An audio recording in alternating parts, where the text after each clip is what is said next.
march, we are gathering inside of the bandstand.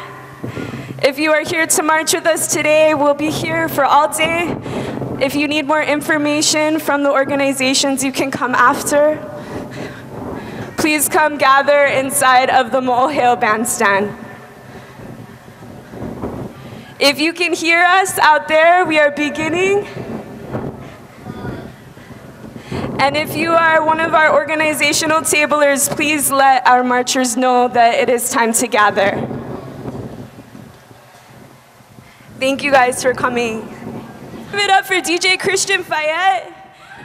Yeah.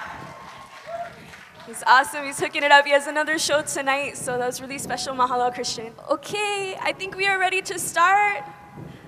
Those of you who are still trickling in, please hele mai, and we can get started with our pule and our first talks of the day. And we also have important information for you guys for the march that we'll get into a little after. Let's bow our heads in prayer, please.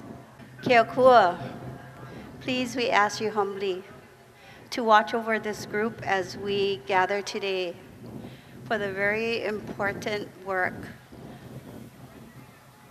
of advocating for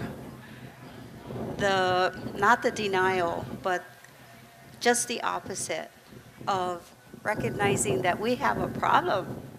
Our Mother Earth is hurting, and we need to advocate in whatever small or big ways that we can. And this march today is one of many across the nation to bring awareness to the things that we feel are important so that our Mother Earth can survive. Mahalo, Auntie, for the pule. Mahalo. I'm very honored to be here amongst all of you. I'm honored to be able to, my niece Kaikea asked me to come and speak a little bit about aloha. So I want to say a little bit about aloha today. We have the kamakanis, the winds of change that are upon us today. This is a good sign, but I hope that you can also hear me. We recognize the akuas. We thank the akuas, na akua, na aumakua, and ke akua for abiding within us here and now. And we acknowledge you as you walk among us so that the heavens will be done amongst us and that all things righteous may be fulfilled here and now and upon us and within us. And as we move aloha. One of the things that I often get asked about is, what was the takeaway from the Mauna Kea protection, the stand for the Mauna?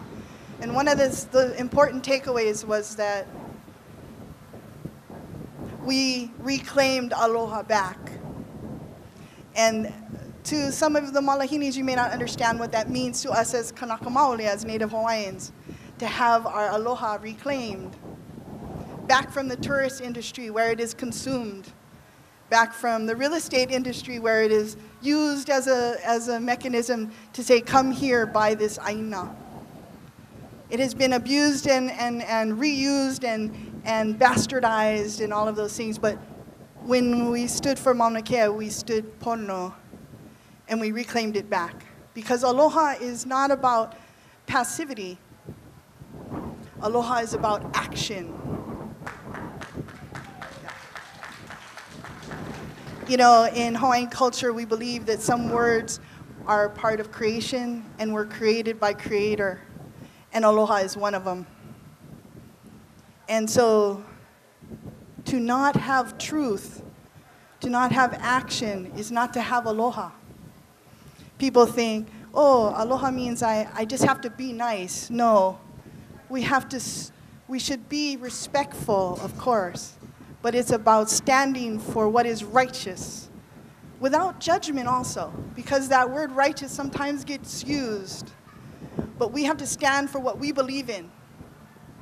and move it and embody it. What we mean by move aloha, it means is that aloha has to flow to work. So I share my aloha with all of you. You share your aloha with me. We're moving aloha and raising the standard of aloha to a higher level. That is what this march is about. This march is about us collectively coming together as a people of Hawaii for the world and standing to raise the standard of aloha for all people on earth. But more important than just that is that right now, Papahanau Moku, Earth Mother, is waiting for us to respond.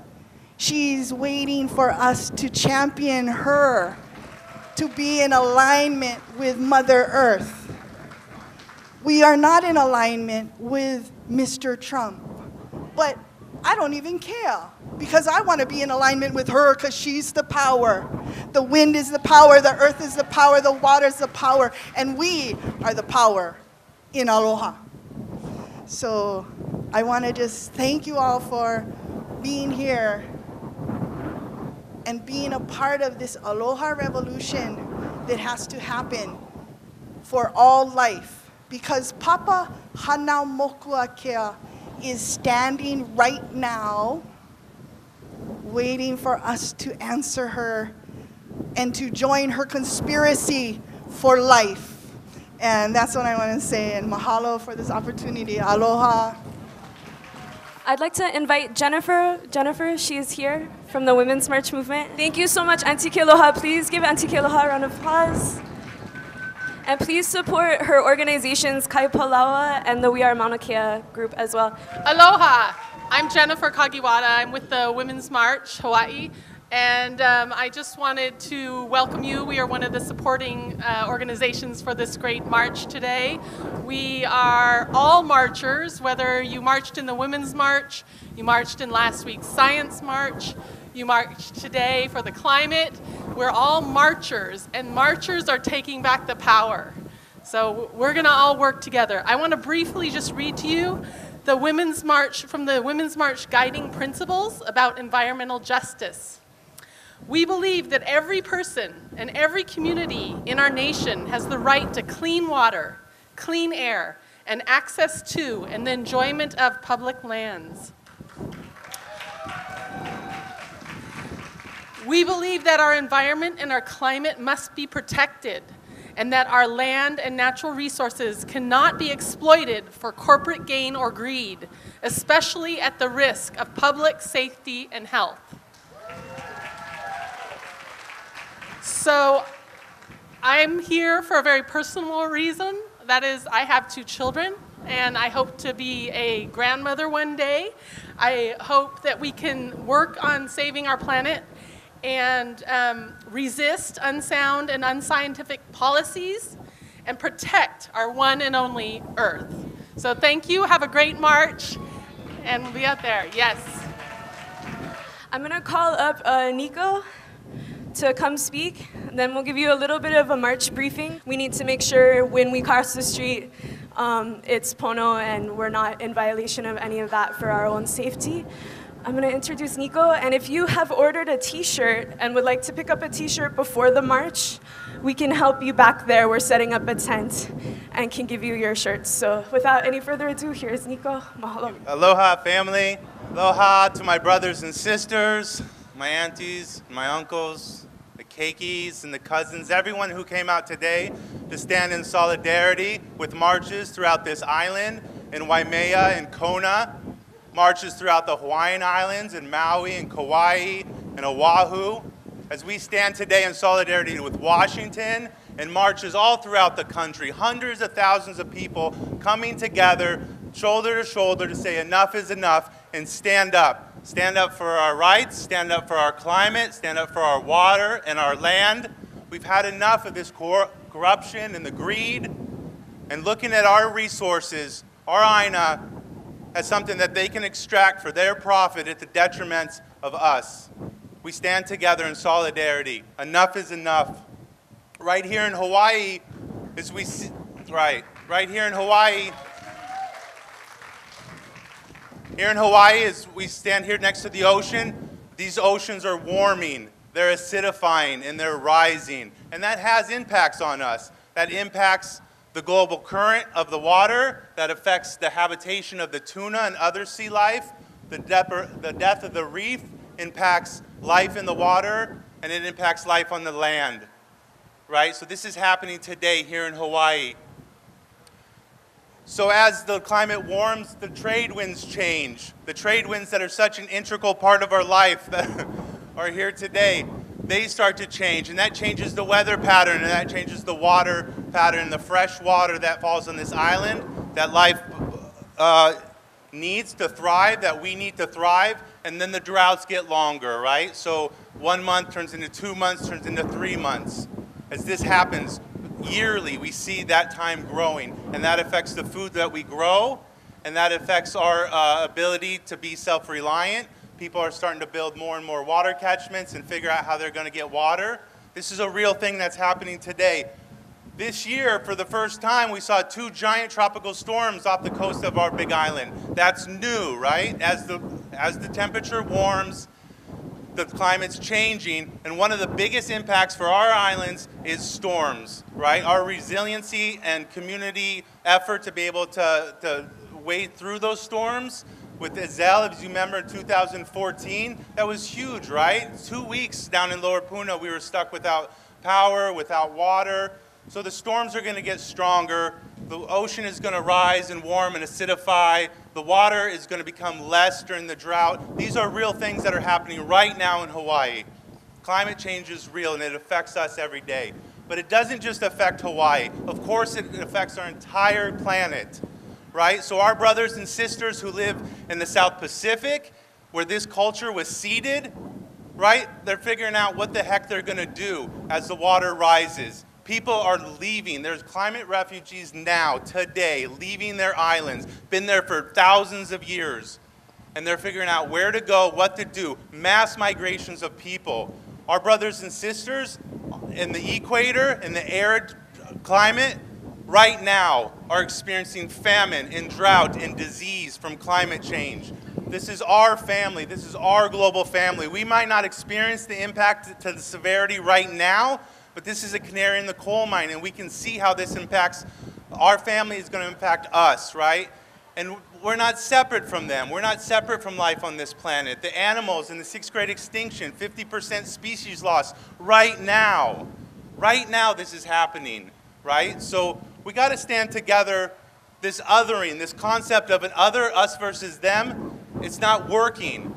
The policy of industrialization severely benefits the Northern Hemisphere, the affluent, right, Western culture, at the degradation of our brothers and sisters in the Southern Hemisphere, the poor, the disenfranchised. This is the othering. This is the concept that what we do doesn't matter because it doesn't affect us, but it affects other parts of this planet who, as we know, are us. There is no separation between them and us. We're one family, right? Right. Sweet. So let's get intersectional. Let's look at how these movements are connected. Let's look at how poverty and oppression and women's rights and the rights of the people in the Southern Hemisphere are connected to us, right? Climate change is not separate from that. Right? If we think about poor people as someone separate than us and we don't give a crap about what's happening to them and we continue business as usual, what happens? Our brothers and sisters, our part of our family hurt and they suffer and they wonder where the heck they're going to go as they migrate and they can't feed their children and they can't feed their family. So we need to get intersectional. We need to figure out ways that we can come together, that we can do that. So today's we talk about the concept for this march is we resist, we build, and we rise. So down in our root, down in our core, we resist, we fight back. We resist against the oppression, we resist against the powers that be that don't give a crap about us.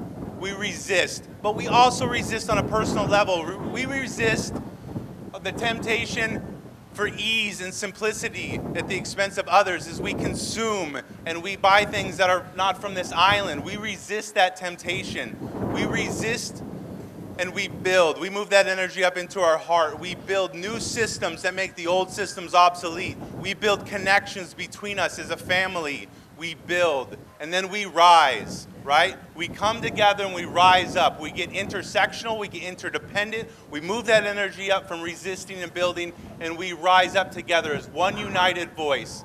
One united voice against the tyranny and the oppression. One united voice against the greed and the corruption. One united voice to protect our land, protect our water, protect our air. Basic human rights. This is what we're fighting for today. So as we march together, as you pass through an intersection, think, how can I intersect other movements into my life? Your compassion, your empathy to include more people. How can we work together as one united movement? Let's OM today, O-U-M, one united movement.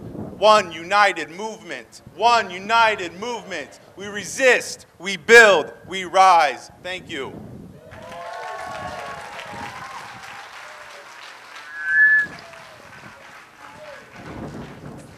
Thank you guys so much for keeping this march peaceful and for bringing all your beautiful energy. I think it's going to be a wonderful day.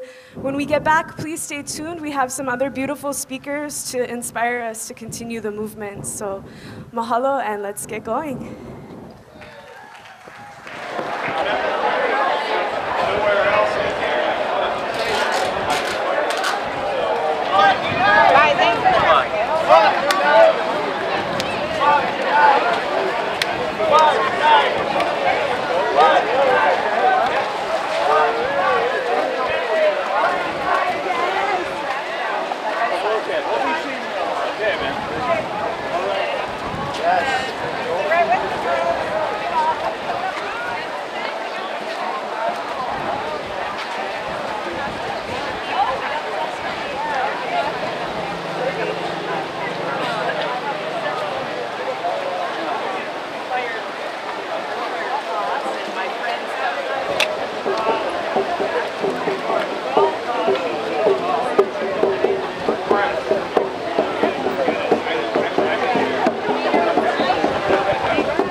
Fossil fuels are got to go.